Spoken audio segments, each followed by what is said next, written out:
Hello and welcome to KBO Chats Live. I'm Sam Pasco alongside Erik Halterman, and we are breaking down all 5 games on the KBO slate, starting with some standings overview, getting you updated, getting you caught up in the world of the KBO. Before we dive in, do check out rotowire.com/feedkbo. The link there is going by. Be sure to subscribe. Check us out on Twitter at RotoWireKBO. So diving right in here, wasting no time. Let's zoom in on the standings here, Erik. We're seeing a tight race for that number one spot. The top 5 teams are just separated by 2 total games. And this just might be the week, I can see my hot take here, that the Landers get dethroned. The Wiz, the Lions, the Twins are all on the hot tails of the Landers. They don't have a great run margin there. They're facing KT and Kiwoom this week. They're 5-5 in their last 10, as you can see here by our great standings graphic here. And they're kind of having an injury crisis in their rotation right now. What are our thoughts on the league-leading SSG Landers? Yeah, injury crisis is maybe even an understatement. Things are pretty scary for them right now. Junghyun Park, elbow surgery done for the year. Sungwon Moon, expected to have elbow surgery, expected to be done for the year. Both of those guys actually flew to LA to meet with Dr. Neil Elatrash, who is probably the second biggest name in Tommy John surgery after James Andrews. So not good. They had, great seasons from both of those guys. And, as we know, if you can get a couple good local arms to round out a rotation behind your former major leaguers, that's a path to success. And they had that, but they don't have it anymore. They're also now without Artie Lewicki, who was released due to a pectoral injury, I think it was his second injury of the year.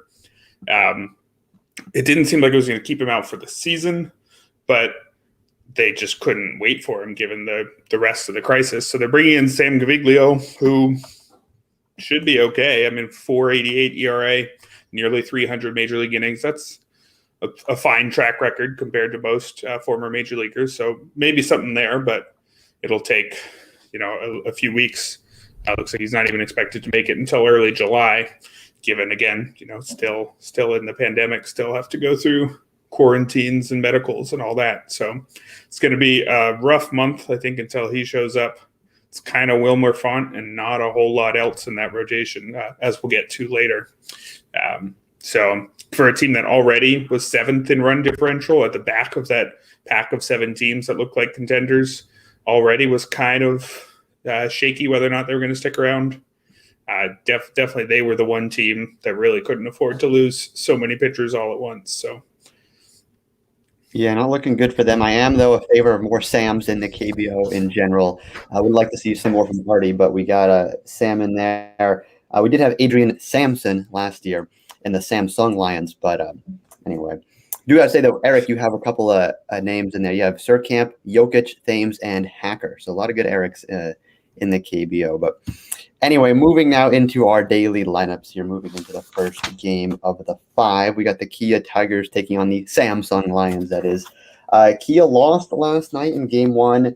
They were shut out for the second straight game, and they've lost 6 of their last 8 games. Not looking too good for them, and I'm not sure it really gets any better for them tonight with Myongjin Cha on the mound for them. Just 2 total games in the last 2 years, and an ERA of 135?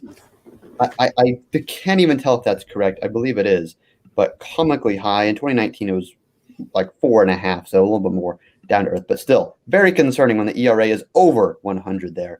What do we think of Cha tonight? Yeah, I typically recommend keeping your ERA under 100 if you can. Obviously, a lot easier to get that high when you record just a single out. But not a whole lot of reason to have any faith in Myongjin Cha tonight. Just 34.1 career innings, and he's not particularly young either. I believe he's 26. Just recorded 4 outs over the last 2 seasons combined for his career. 5.50 ERA, 163 WHIP. Strikeout rate of just 12.5% against an 11.3% walk rate. There's a reason why this guy hasn't thrown many KBO innings. Even in the Futures League this year, not particularly good. 4.17 ERA is not terrible, but again, that's in the minors, and it comes with a 161 WHIP, and opponents are hitting 298 off of him. So no reason to believe he can slow down the Lions here. and throwing him into the fire at the most hitter-friendly park in the league isn't exactly kind to him. Yeah, not looking good for Cha tonight. On the other side, we got Daewoo Kim, more of a relief guy going for the Lions tonight. In his last 14 days, because that's one way you can sort by stats here on rotowire.com/free-KBO, the ERA is at 1.8. But over the last 60 days, when you zoom out, you realize the ERA is closer to 6.5. So definitely not a great sign there. What do you think about Kim tonight against the Tigers? Yeah, another guy who's been a reliever. 13 of his 14 appearances this year. I think most of the recent seasons. He's never produced an ERA better than 4.94 in 9 KBO seasons.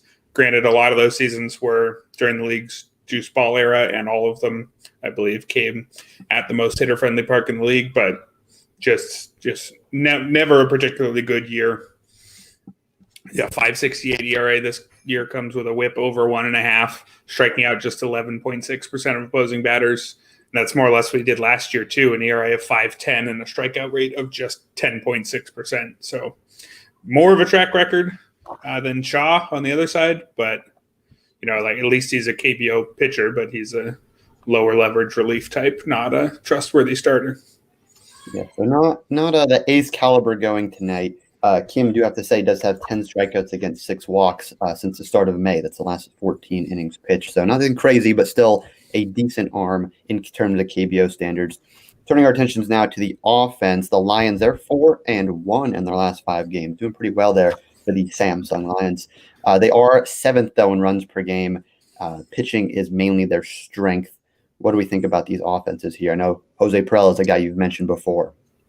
Yeah, I'd love as many hitters as I can in this game. It's at the league's most hitter-friendly park, and as we talked about, don't trust any of the pitchers at all. Although I didn't include Jawook Koo on my recommended Lions stack tonight because he's really struggling lately. 423 OPS over his last 20 games. As you can see, that last positive note there was from mid-April. He started the year incredibly well, but has really fallen off. But Jose Perella, he's good enough to use against any pitcher in any park, but he's especially good at home, where he's hit 10 of his 13 homers, which is just one shy of the league lead. So he is, I think, right away become one of the best hitters in the KBO. Happy to use him pretty much every night. And they've got a not necessarily super deep lineup, but the top has some real talents. Minho Gong, the catcher, has been one of the best catchers for well over a decade. Jail O came over from the Bears as a free agent and has enjoyed moving from the league's, I think, most pitcher-friendly park to the most hitter-friendly park. He's had some good numbers, OPS over 900 for the first time in a few seasons for him. So I like the Lions bats. The Tigers, if they had any bats that were hitting well, I would like them tonight, given the park and given that Kim is nothing special. I actually did recommend Preston Tucker on tonight's cheat sheet, but he is well below expectations. Has shown a little bit more signs of life lately, hitting 306 over his last 13 games, but still barely any power this year. But if you want to throw a flyer on him, this is at least the park that you do it at. So, not enough coming from him. Nothing coming from Kyung-Woo Choi, who won the batting title last year and was excellent all-around hitter for a long time. His numbers have absolutely fallen off a cliff. He missed time with an eye injury, but hasn't been any better since he returned, and they really don't have anything else around those two. So could take a flyer on any of them, but none of them have hit well enough to convince. All right, definitely leaning more towards the Lions here in their offense. Moving now into the pick for the Kia Tigers Samsung Lions matchup. The total is set at a lofty 11.5 runs, and that is mainly due to the pitching. But Kia, though, keep in mind, they are 10th in runs per game, and there's only 10 teams in the league, and they've only scored at 6 runs in their last 4 total games. So not sure if they can really contribute to that over, if that's where you're leaning. The favorites here are the Lions. Where are you going to go, Erik? Yeah, definitely going with the Lions. I think they've been a better offense. They have a better pitcher, even though their pitcher isn't good. And they've made the over-under tough here. At 11.5 is high, but again, these pitchers, I think, are too shaky. I think there's every chance the Lions hit it themselves, given how little we have faith in Myungjin Cha. And even the Tigers, I think, are going to score some runs at this park against this pitcher. So I'm going to go with the over. But again, they did at least make it a tough one. All right, going with the Samsung Lions and the over 11.5 runs in this game. Moving on to the next one, we got the Kiwoom Heroes and the Hanwha Eagles. Kiwoom lost game one, and they have been struggling, just 3 wins in their last 12 games. But they might be able to turn it around tonight with Erik on the bump, an ERA at 3 since the start of May, 16 strikeouts against just 6 walks in his last 4. And on top of that, he's won 3 of those last 4 matchups. We liken Jokic against the Hanwha Eagles tonight. Yeah, definitely. He was my top recommended pitcher on tonight's cheat sheet. He's not quite as good as he was last year, but given how good he was the ERA leader last year at 2.14 and had a 1.06 whip. He could afford to fall a decent amount and still be quite good. 2.91 ERA and 1.32 whip this year, both completely fine. Lost 1 percentage point on his strikeout rate, but he was succeeding without a ton of strikeouts last year anyway. And I do think he has some strikeout upside tonight because the Eagles strike out more than any other team in the league. And, they're one of the weakest offenses in the entire league. So I doubt he's going to give up many runs here. He had a couple poor starts at the start of May, 4 earned runs in his first 2 starts of May. But over his last 4, just a 1.50 ERA. So he's pitching quite well. Recently pitched quite well most of the early part of the season. So even if he's not last year's version, I still think he's a very reliable arm. Yeah, we even have a good start there against Hanwha back on the 16th. 7 strikeouts in 7 innings pitched. Facing off against the Joker is Ryan Carpenter. I think we've got to get a nickname for him, Carp. But he's been sneaky good this year. He was lit up against SSG not his last time, 2 times ago on the 28th of May. But you remove that, and his ERA is at 1.85 on the year. So some pretty good numbers from Carpenter, but kind of been hit or miss recently, and he does have an L in 4 of his last 5 starts, mainly because he's on the Eagles. But still, has to be said there, not winning a ton when he's on the bump. Yeah, interesting thing about Carpenter's season. Over his first 7 starts, he had a 1.37 ERA, and over his last 4, that's at 4.74.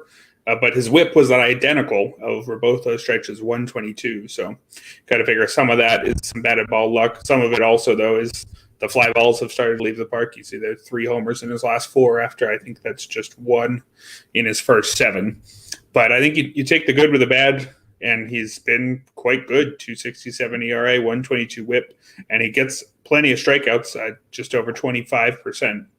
So I like him also tonight. I think the best reason to not select Erik for daily fantasy tonight is because you'd rather select Carpenter. Similarly priced, has a tougher matchup. Almost everybody except for the Tigers is a tougher matchup than the Eagles. But the Heroes are heavily left-handed, and they have not scored a lot of runs lately. I think it's just like 3.3 runs over that 3-9 stretch, 3.2 runs over that stretch, something like that.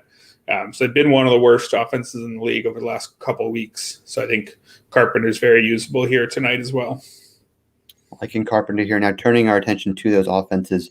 The Eagles are 9th in runs per game. The Kiwoom Heroes are 5th in runs per game. Do note, though, the Eagles have scored 17 runs in their last 2 games. So they are the hotter team here. But Kiwoom probably is the better team. Offensively, anything notable in the lineup before we get to the picks? Yeah, I don't think I would really look at either of these guys given the strength of the pitchers. There's a lot of weak pitchers tonight that I don't think you need to mess around and go with these guys. I guess Dongwon Park, if you want a catcher who isn't Yuji Yang for the Heroes. He's been quite good, 966 OPS on the season. Ryan Healy, maybe a week ago I would have liked, but he's gone cold again. I think just 3 hits over his last 5 games, something like that, 2 or 3 hits. After looking like he might be turning things around. So pretty hard to avoid on both lineups, I think, tonight for me. Especially with the 2 good pitchers, want to avoid that.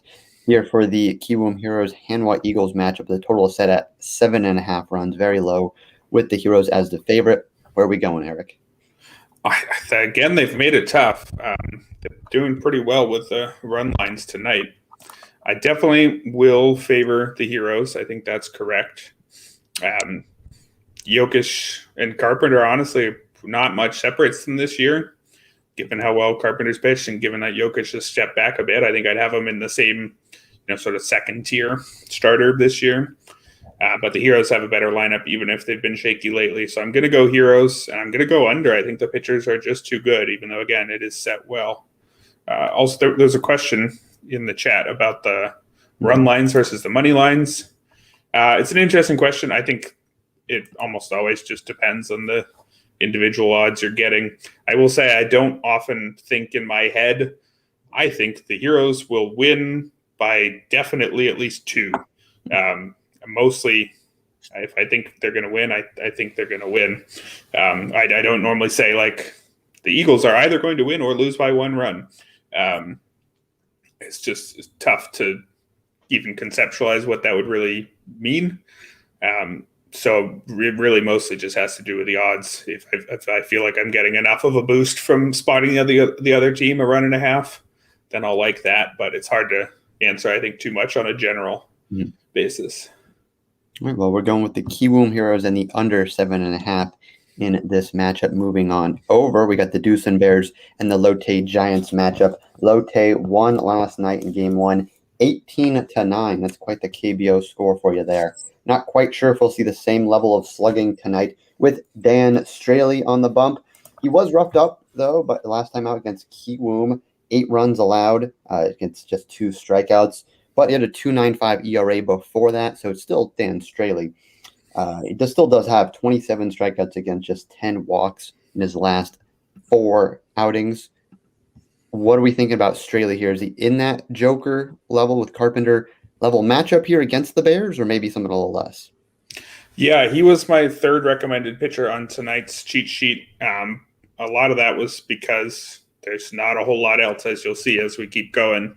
I think he's more expensive than both Jokic and Carpenter on DraftKings and faces the toughest assignment out of all of them. But he's still Dan Straley. Like Jokic, he's taken a step back this year. You could have said he was the best pitcher in the league last year, and I don't think I would have had a strong case against that. 2.50 ERA, 1.02 WHIP, 26.4% strikeout rate last season. So he's seen his ERA rise by over a run, but 3.53 is still solid. That WHIP is all the way up at 1.40, but I believe his BABIP has spiked up a bit, which is maybe to blame for at least some of that. His strikeout rate is down, but not down far. 24.5% is still one of the best marks in the league. Walk rate up about 2 ticks, but 8.7% isn't terrible. So I don't think he's pitching like the best starter in the league this season, but I think he's right there with Jokic and Carpenter as a very reliable second-tier option. He is coming off maybe his worst start of the year, one of his worst 2 starts. He's got more blow-ups this year, I think, than he had last year, although I believe he did have the occasional poor outing. 3 starts with at least 5 runs allowed this year, but also 6 in which he's allowed no more than 1 earned run. So he's been pretty hit or miss, but given the park here, and given that he's usually a hit, I'm going to lean towards a hit this time around. All right, leaning towards Straley here. He's facing up against Young Holly of the Deucin Bears tonight. He was good last year, ERA under 4, but making his first appearance since April and has not been good thus far, as evidenced by that ERA over 10. Not quite ERA near 135 like we saw earlier, but definitely not a great number there, especially when you're facing off against Dan Straley and what he's capable of doing. Yeah, 1140 is indeed lower than 100 by a fair amount, but it's not good. And when you said he was decent last year, that was mostly because he spent a portion of the year as a reliever. He had a 5.52 ERA as a starter last season. Then they moved him to the pen, and he was great, a 1.04 ERA. But starting pitching is hard to come by, and he can do it. So he was moved back to the rotation, even though he had much more success as a reliever. And he was demoted at the end of April because he was just horrible. 11.40 ERA, 2.40 WHIP, 7 strikeouts against 10 walks. There's just nothing good to say there. He made a pair of future league starts and did have a 2.79 ERA, so maybe he's finding his rhythm again. But are we really expecting a bounce back to more than what he was as a starter last year? I'm not really sure. So I think at best he is probably an ERA in the 5s kind of guy. Yeah, not quite in the 10s, but not quite in that Straley tier. I have to imagine he leaned toward the Giants there, but looking at the offenses before the pick, Deucin is 3rd in runs per game. Lotte right there at 4th in runs per game, so 2 decent offenses. Lotte, though, they've been hot, 10.5 runs per game over their last 4. And keep in mind, one of those 4 games, they scored just 1 run. So they had the 18 spot. They've been putting up a decent amount to average 10.5 when you also score 1 in that stretch there. And they are 5-4 since they tied with the NC Dinos a little while ago. So about 500 since we last checked up on them. What are we thinking offensively with these two teams? Yeah, I think I'd probably mostly avoid the Bears unless, if you want to be a contrarian and say Australia was bad last start, it's going to have another bad one. I think especially for larger tournaments, there are a bunch of good Bears hitters, notably left-handed hitters. Jose Fernandez, J1 Kim in the heart of the order, and I've been liking Intake Kim as a cheap, affordable option, mostly given his spot in one of the better lineups in the league. So you could make a case for those guys. I don't think you have to tonight, given the poor pitchers to pick on elsewhere. On the opposite side, a lot of righties against Young-Ha Lee, which if you want to pick the Bears and you want to use that as justification, that's something. But man, Lee has been so shaky that I don't think I could do that. I think you could even use many of the Giants righties tonight, but I would look at Asap San for DraftKings. Still quite cheap because his season-long numbers are terrible. OPS in the 600s, slugging right around 300 for the year. It doesn't have a single homer. But he really struggled early in the year. He's picked things up lately, 7 hits in his last 3 games. And he is one of the best contact hitters in the league when he's on. I believe it's 11 straight seasons where he's hit 295 or better. And he finished second in the batting title last year, hitting 352. Right behind Hyung-Woo Choi for the Tigers, who we talked about earlier, who's also really struggled. But he's a very, very good contact guy who comes pretty cheap on DraftKings and will get the platoon advantage. So he would be one of the guys I'd be looking at tonight. All right, that's what we're looking at DFS-wise. Now moving to the pick here for the Deucin Bears Lotte Giants matchup. Total set at 10.5 with the Giants as the heavy favorites. Where are we going to go? That's a high over-under for a game that has Dan Straley in it. The Giants have their park does. It's not quite as hitter-friendly as the Lions, but I do think it is on the hitter-friendly side. And there is one pitcher whose ERA is in the double digits. So I could see a case for the over, but I'm going to have faith in Dan Straley here, which means I'm also picking the Giants. I think if you pick a Bears upset here, we're a bit weird to see them as the upset, but it makes sense given the pitchers. If you pick a Bears upset, I think you definitely have to go with the over because you're saying Straley's going to be bad again, but I'm going to stick with Straley here, given that he's almost always good, even if he was quite bad last time. Yes, indeed, but we're going with the under 10.5 and the Lotte Giants in this matchup. Moving on to the 4th game of the slate, we got the KT Wiz against the SSG Landers. Great matchup here. 2 teams vying for the top spot. Landers in that position already. KT won game 1 though, 4-2, and they got Jasong Bay, guy I love. He's my Bay. Going for them tonight. Finished strong last year. 2.75 ERA over his last 55 innings pitched in 2020, and now has 6 or more strikeouts in 4 of his last 5 starts, and has gone 5 or more innings pitched in all but one of his starts this year. I believe this is our first time, or one of our first times, talking about Bay in the 2021 season. Were you a fan of him tonight against the league-leading SSG Landers? Yeah, he really confused me last year because his ERA was quite good, right around where it was this season. Yet he struck out just 13.2% of opposing batters while walking 12.1%. There really was no reason why he could sustain an ERA that low. And he actually started off the season similarly with very shaky strikeout to walk rates and had a couple bad starts early. But lately he's been quite good, and he's actually striking guys out this season, 21.7% strikeout rate on the year. Still walking far too many guys. In fact, it's up this year to 14%, which means his whip at 143 is still quite high. So I still don't fully trust that 3.69 ERA, but he's at least striking guys out. He had a great May, 1.86 ERA in May, but a bad start his last time out against the Twins, giving up 5 runs. So I like him a lot better than I did last year when there was just no reason to believe that his ERA was real. I'm still not fully convinced, but there's a lot more to his line than there was this season. All right, going against the Landers, and he probably has the edge here when you look at the other pitcher having an ERA over 10.5. Again, not 135 level, but still not good. Lee, an ERA over 10 this year, ERA over 5 last year.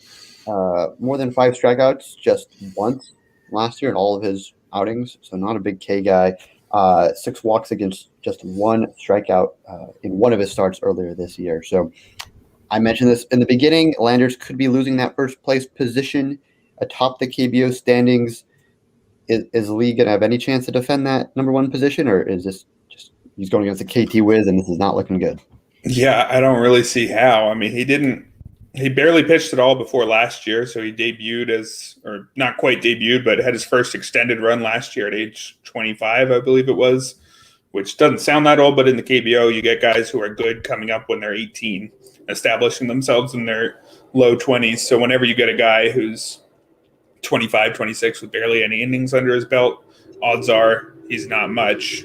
Last year, he was not much. 568 ERA, 152 whip, a strikeout rate of just 16.8%, and a walk rate of 14.9%. But all those numbers look great compared to what he's done in a admittedly tiny sample of 11.1 innings. Although he's had 4 appearances, his innings are so low because he can't stay on the mound because he gives up too many runs.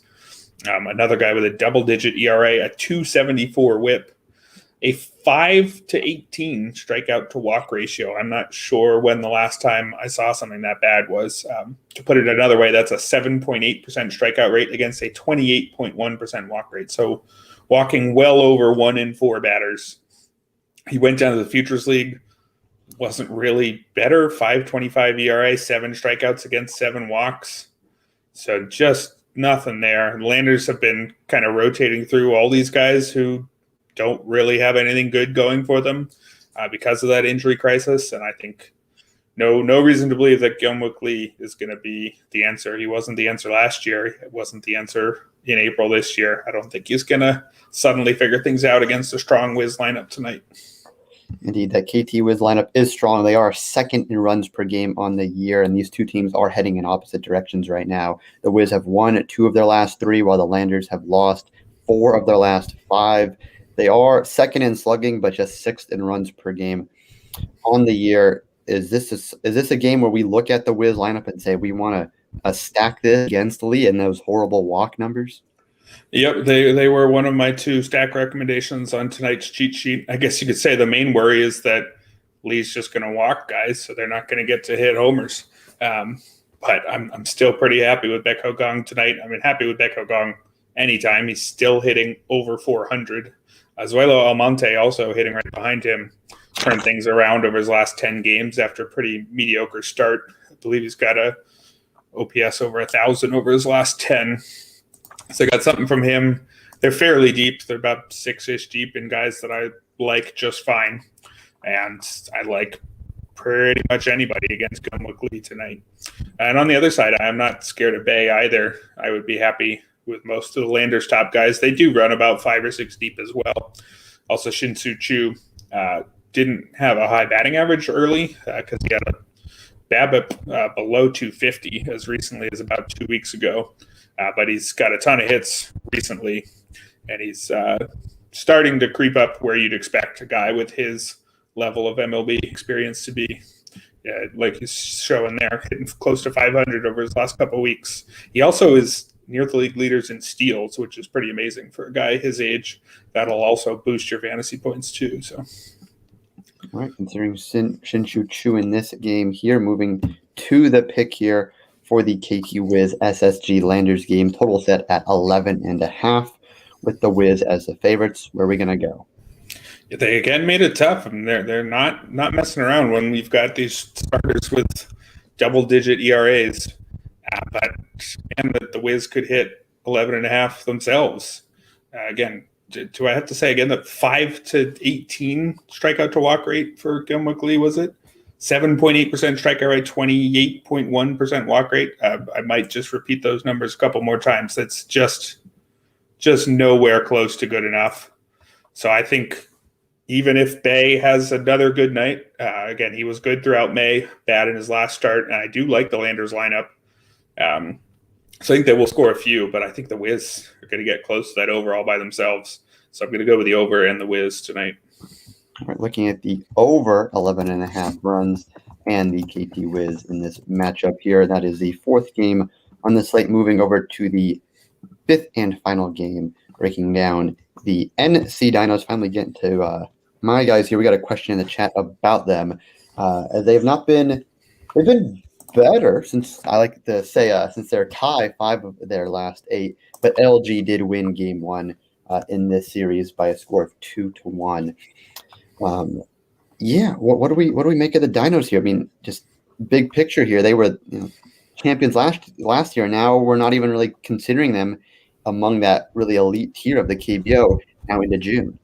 I would consider them among the elite tier. I believe they have the top run differential by a hair now, and their offense was good enough to sustain some shaky stretches from the pitching last year. I think that's the case again this year. If you want to know why they're so inconsistent, though, it's because they keep having to turn to guys like Young Kyu Kim in the back of the rotation. Just looking at their pitching staff and sorting by game started, the top 3 guys have ERAs no worse than 3.67, but everyone else who has made at least one start for the Dinos this year has an ERA over 6. So when you're just getting not anything from the back half of your rotation, you're gonna have some ugly games there. So that's good news. Is that's better in the playoffs, where you at least have to turn to those guys less often. You can get creative, do bullpen games, that kind of thing. But they don't have much when it's not Drew Rachinski, Wes Parsons, or Min-Hyuk Shin on the mound. So I think they're going to give up some runs tonight. Young Kyu Kim, not a lot of reason to trust him. ERA 6.47 puts him right in the middle of all those back end starters. Whip close to 2, more walks than strikeouts this season. Which is really too bad, because last year his 5.45 ERA wasn't anything close to good, but it came with an 18% strikeout rate and 4.6% walk rate. So I really thought he would be a guy who had a chance to break out this year and have a much lower ERA. Instead, what's happened is his ERA has gotten even worse, and the peripherals have gotten worse to match it. So not a lot of reason to believe he can slow down the Twins tonight. So if the Dinos do win, it's going to have to be a shootout. Yeah, not looking too good for Kim. He is capable, though, of at least a good start. You got to mention that one. And it was against the Twins, going 8 strong innings with just 1 earned run. But again, not a big strikeout guy and walks a ton of people. Moving over to Woo-Chan Lee of the LG Twins. Not much better. ERA over 11.5 in 4 and 2/3 innings pitched last year, and has been mainly a relief pitcher this year. I can't imagine this is going to be a good start from him, especially against the Dinos. Yeah, just 8 total appearances over the last 2 years. Only one of them a start. 5 earned runs in 10 innings this year, all in relief, I believe, and it's 5 strikeouts against 5 walks. I spent much of the year in the Futures League, where he has been a starter, so maybe he'll be fine to go deep in this game if he can. But a 4.66 ERA in 6 starts in the Futures League level. Opponents hitting 304 against him, and now you're going to throw him against easily, I think, the best lineup in the league. I would not expect much from him tonight. Yeah, you can see a very small game log here on RotoWire.com/free KBO from Woo-Chan Lee. Offensively, the Dinos, they are the best, first in runs per game in the league. LG on the other end of that spectrum, they are 8th in terms of runs per game, but they have won 4 of their last 5 and 7 of their last 10. So they do have a little momentum behind them. What are we looking at with these 2 offenses? Yeah, pretty happy to use a lot of hitters tonight. I guess I'd prefer the righties with 2 lefties on the mound. You could say that gives a slight advantage to the Dinos, since I guess more of the Twins' best hitters, you would say, hit left-handed. Kensu Kim has been very reliable. Roberto Ramos has not. Chen Ki Hong has been a pretty solid leadoff man. If I were looking to roster some Twins on DraftKings tonight, I'd be looking at Hyun-Jung Lee, the number 2 hitter, who comes quite cheap. Has been pretty shaky this season, but was very good last year. I think it was, 17 homers in just about 81 games. I missed a lot of the year due to injury, but finished with a 917 OPS this year, just a 743 OPS, hitting only 219. But he's been a little bit better lately, and given his prime spot in the lineup, the platoon advantage against a shaky pitcher. I'd be interested in him. Also, Yun-Sung Che, their other top right-hander. On the Dinos side, Yuji Young, never a bad idea to select him. Just laps the field at catcher. This would be the best hitter at basically any position. So he is great tonight against Lee. Aaron Altair hasn't been quite as good lately, although he did homer last night. So I'd be basically happy with any of these guys, though might as well stick to the right-handers against the pair of lefties. All right, that's what we're looking at, this Dinos Twins matchup. Going to the pick now, another high total here at 10.5 with the Dinos as the favorites. Where are we going to go here? Yeah, I don't know why this one isn't also 11.5. I think the pitchers here are just as shaky. I guess you could say it's at Gensel Baseball Stadium, the most pitcher-friendly park in the league. But when you get the Dinos against a guy who's allowing Futures League hitters to hit 304 off of him, they could get close to that over themselves. And Young-Kyu Kim is, I mean, like you said, he did have one good start against the Twins, but doesn't have many good starts at all on the year. So I think this is yet another over. And I am going to side with the Dinos. Two similarly shaky pitchers, I would say. I guess maybe Young-Kyu Kim's better since he's at least been pitching at the KBO level, but not doing anything there. But the Dinos lineup is the best in the league. Twins, too many of their hitters have struggled this season. So it's Dinos and over for me. So we're looking at the NC Dinos over, again, them beating the LG Twins. All right, that's all 5 games. Now quickly moving into the top 3 picks from the entire slate. Any total, any team. Erik, we have some bad pitchers, so I imagine there might be a couple overs in this top 3. What are you liking on the entire slate? Yeah, the only thing pushing against the overs as the top picks is that they were correctly set quite high. It's tough to be extremely confident in an over set at 11.5. We'll see if I end up there. I think the top pick, I think it's going to be the Wiz against the Landers. Is this where I get to say again 5 to 18 strikeout to walk rate? I don't think we can say that enough times. I don't know the last time I've seen a strikeout to walk rate that bad, even if I'm not fully on board with Jasong Bay. Wiz, I think, have a better lineup too. So I think that's number 1 for me. Number 2, let's see. I'll throw out the ones I'm considering. Giants over Bears, just because Dan Straley's way better than Young-Ha Lee. Lions over Tigers, just because Myunjin Cha is even worse than Daewoo Kim. I think I am going to make that 2 and 3 in that order instead of the over-unders, although all of those high over-unders I think could be even higher. So I think they're decent candidates as well. But let's go with Straley as a number 2 and anybody but Myunjin Cha as number 3 there. But again, yeah, so honorable mentions to the overs in that Tigers-Lions game, in that Wiz-Landers game, and in the Bears-Giants game. All right, going with the KT Wiz, the Lotte Giants, and the Samsung Lions as the top 3 picks on the slate. Barry here, very similar to yours, but also mentioning maybe that under 7.5 in the Kiwoom Hanwha game with those 2 aces, Joker and Carp, going at it. Yeah, not a bad pick at all. Just another one where they did at least make it tough for you. I think if that was any higher, I think it definitely would have been in the top 3. But it's not that hard to hit an 8, especially in the KBO where the relievers can be shaky. You know, if Jokic or Carpenter only go 6, we could well see 7 runs in the next 3 innings. So, all right, that's what we're looking at on the slate overall. Again, the KT Wiz, the Lotte Giants, and the Samsung Lions as the top 3 picks. Thank you guys for tuning in. Be sure to check out rotowire.com/freekbo to go over the lineups, everything we just did. And be sure to follow us on Twitter at RotoWireKBO. Thank you guys. Yeah, thanks for coming, everybody.